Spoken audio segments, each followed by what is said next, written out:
What's up, boys? So today we're going to be looking at a video titled 10 music scandals covered up for years. We can already see the main event on the very first frame when you open up the video. So this is going to be an interesting one. Not much to say about it. Let's get into it. He's a monster. He's literally a monster. Welcome to Watch Mojo, and today we're looking at the most shocking music scandals that stayed under wraps for years. He became untouchable in his mind. Payola. Talent may go far, but money will always go farther. Remember that payola scandal in Toledo 2 years ago? My Uncle Bob gets out next month. For years, people had no reason to question the songs that were played on the radio. They believed that the tracks being played were also the most popular. That changed permanently after they learned of another deciding factor: payola. The now illegal tactic was utilized by labels who paid stations to push certain tunes to the forefront. Screw payola. See? It went uncriticized for decades, but investigations held Payola. labels who paid That guy looks a lot like Chadwick. I don't know if it's actually him, but that just reminded me, man. Rest in peace to Chadwick Boseman. stations to push certain tunes to the forefront. Screw payola. See? It went uncriticized for decades, but investigations held in the late 50s brought it to the public's attention. The fallout was severe, with multiple beloved disc jockeys being called out. It was one of the first huge industry scandals, and it's been satirized by musicians ever since. Got the payola blues, payola blues. Lou Pearlman's Ponzi scheme. That's crazy. So yeah, because it was in the earlier days. So if your music wasn't playing and you believed it was good, you just pay someone to push it into the stations, like paying for views. Basically make it look a lot more appealing, so people get, okay, this is a popular song. He was the man behind several popular groups and their financial woes. This was one of the biggest times in music history. And what a lot of people don't understand, the man responsible for this was Lou Pearlman. While he presented himself as the brain behind the boy bands, behind the scenes he was running an insidious scheme. Several of his ensembles suing him was only the tip of the iceberg. Okay, yeah, we recording. I thought I once sat here for like 10 minutes and recorded a video. Turns out I wasn't recording. With Backstreet Boys, Brian was livid over this, and he basically said, guys, this is what's up. I want to file a lawsuit. In 2006, it was discovered that he'd swindled several investors out of upwards of $1 billion. He created fake companies to sell. Oh my god, bro. I thought it was going to be something. $1 billion. That's crazy. The scam, and used his bands to further his own financial interests. Initially, he was selling stock in a company called Transcontinental Airline Services, Inc. And the representation always was that this was a company that provided all sorts of airline services, totally fictitious. He was arrested in 2007 and met with swift consequences, including a hefty sentence and bankruptcy. His legitimacy within Yeah, no shit. You know, you scammed a bunch of people. The least you deserve is actually feel what most of these people are feeling, who are just getting into investments thinking that they're going to get money, but they don't, because you basically bankrupted them. You deserve to be bankrupt too. In the pop scene had already been shattered, and this revelation caused people to rethink their favorite acts' beginnings. In a way, I mean, he used us to scam other people, and that's horrible. Pearlman died in prison in 2016. Britney Spears' conservatorship. Fame is often associated with unlimited freedom, especially for those on the A-list. I think I did it again. Yet despite having countless hits, Britney Spears hardly got to enjoy the fruits of her labor. After a mental health crisis, it was decided in 2008 she'd be placed in a temporary conservatorship. Really, the theme. I think I've heard about this. It's basically kind of like, no, it's not protective custody. It's like a person is given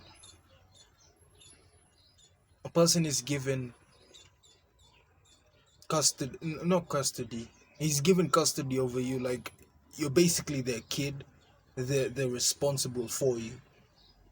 I think I've heard about this before. I'm not sure. Theme of conservatorships is to act in the conservatee's best interest. Fans soon forgot about parent, basically. This, not knowing that the control over her had been made permanent and that her father was the one pulling the strings. He had control over every aspect of her life, including her finances. The second thing was, she said, I don't want my father to be the conservator. That was her one request. It went mostly undetected until the 2020s, when public outrage finally led to it being dissolved, giving the singer her first taste of genuine freedom in 13 years. So I'm just grateful, honestly, for each day. I'm so sorry for her, man. Look at her. She looks like she's been through a lot. Just look at her, man. And being able to have the keys to my car and being able to be independent and feel like a woman. They took the keys to her. Yo, that's actually crazy.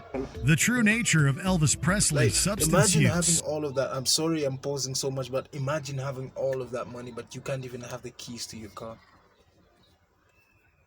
That's crazy.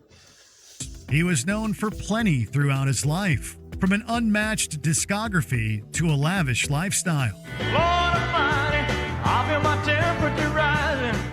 Elvis's impact is undeniable, but he still had plenty of secrets. His vices were known, but the true extent wouldn't be revealed until after his sudden death in 1977. I just couldn't, believe that he died. Multiple reports were made, with one claiming he had over a dozen substances in his system during his overdose. A trial in the early 1980s put his doctor in the hot seat, where it was confirmed he'd supplied Presley with thousands of pills. Did you ever regret giving Elvis all of the pills that he had been taking and that you prescribed? At any point, did you regret it? No, I don't regret anything that I gave him. I'm very much compelled to say fuck you, bro. Like, sir. At any point, did you regret it? I am very much compelled to say fuck you, sir, because that's a very shitty thing to do. It led to his death. I think it led to his death. That's a very shitty thing to say, because someone died from what you did. So why are you not sorry for that? I don't regret anything that I gave him. Many were unaware the star had his demons, but learning just how dark they were forced them to put his whole life into a new context. Labels exploiting R&B artists. It can be easy to think that getting a contract is a one-way ticket to a luxurious life. Yet, shady business practices have always prevailed, especially within entertainment. Mama, you beat your daughter mean. For years, R&B artists were being swindled out of their hard-earned money by the very same corporations that claimed to be uplifting them. Several didn't see any royalties, while the corporations raked in profits.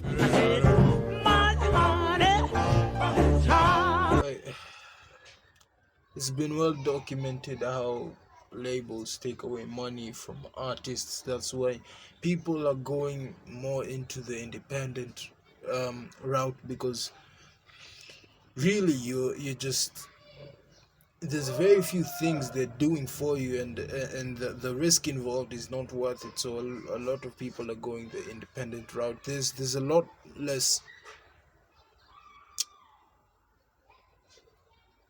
the likelihood of you succeeding reduces, but if you succeed, everything is yours, right? Like, everything belongs to you, not anyone else.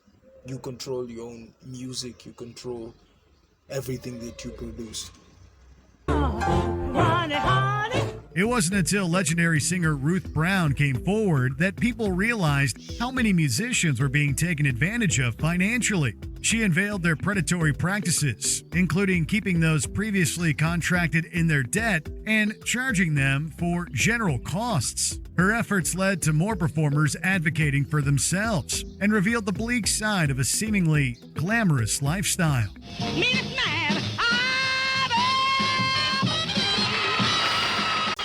Phil Spector's violent behavior. For years, Phil Spector was revered for his innovative production and his collaborations with respected entertainers. Many times I've been alone, and many times I've cried. If my video is going to get taken down, well, please, YouTube. It's only playing them for a second. I hope my video stays on YouTube. But there was more lurking beneath the surface. Accusations of his violence had been circulating since 1990, with past girlfriends and his own children coming forward. Despite those, his reputation survived. That all changed in 2003, when he took the life of actress Lana Clarkson. As soon as he opened the door, I jumped, went like to the back door, and he was like standing in the door with the gun in the hand. He was convicted in 2009 and sentenced to 19 years to life behind bars. Spector escaped conviction in his first trial with a hung jury. This time, jurors came to a verdict, but it was tough. Given his proximity to other huge names, the public was astounded to learn how long his conduct had been excused and accepted. Jimmy Savile's misconduct. He may not have released any music himself, but he was still a core figure in music. Let's hear it for the Rolling Stones. Savile was known throughout the United Kingdom for hosting Top of the Pops, a show that gave countless stars and songs a platform to grow. There had been rumors about Savile during his tenure, but they paled in comparison to his actual crimes. After he died in 2011, investigations were launched into his past actions. The results were sickening, revealing allegations of abuse from hundreds of people across a 50-year span. And then there are more people coming forward to us with more evidence. You start getting a picture that things were more widespread, that maybe there were everywhere he'd been, there'd been abuse. The country was horrible that people just walk away with stuff like that, because for me, death feels like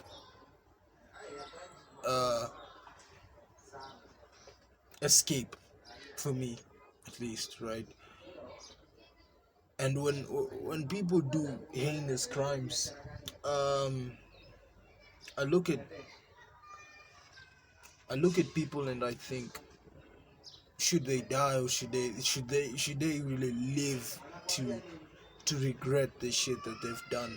But sometimes people are just this so far gone that it's like it's going to be no use, so they just give them the death sentence, they give them the chair. So I wish he would have lived to kind of see just how much hurt he had caused. Sent reeling, and his name was quickly stripped from several establishments. His legacy was permanently discolored, as practically everything good he'd done was null the moment his proclivities came to light. Get rid of him. Get rid of the man. He doesn't exist anymore. Diddy's abuse allegations. The main event. His influence is undeniable. Besides his own artistic contributions, Sean Diddy Combs also helped discover several beloved entertainers. Reminisce sometime. The night they took my friend. Try to black it out, but it plays again. However, beneath his shiny veneer lies something much. There's a lot of rumors of him being the one that took out both Biggie and Pac, but do I think he did it? Me personally, yes. Is there evidence to prove it? No, because there's motive there, right? There's motive for him to do it. So, me personally, I think he did it. much darker. In 2023 and 2024, he was repeatedly accused of various crimes that occurred several decades previously. It was really bad. Like, I don't know how any man could hurt another human being that way. Some of the victims coming forward were teenagers at the time, making the situation even more severe. The allegations resulted in his homes being raided and several companies cutting ties with him. Fallout continues for rap mogul Sean Diddy Combs tonight as more companies announce they've cut ties with the Bad Boy CEO. Although, as of this writing, the claims have yet to be tried in courts, the damage has been done. Some are even revisiting his legal troubles from the 1990s, leading them to realize that his behavior, and worse, has been occurring even. Hasn't been tried in court, but there's a literal video of him knocking out his wife.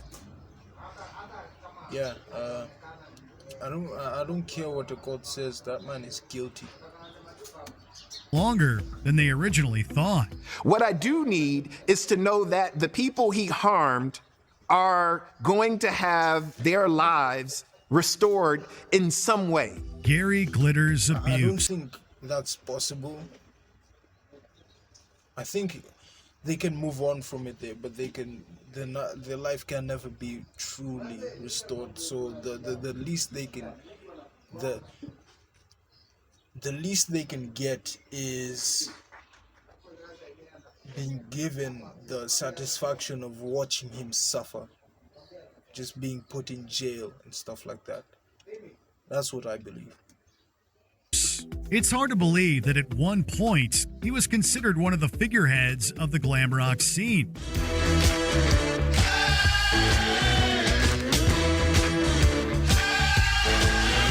He dominated the airwaves throughout the 70s and into the 80s, and he managed to keep the public eating out of the palm of his hand the entire time.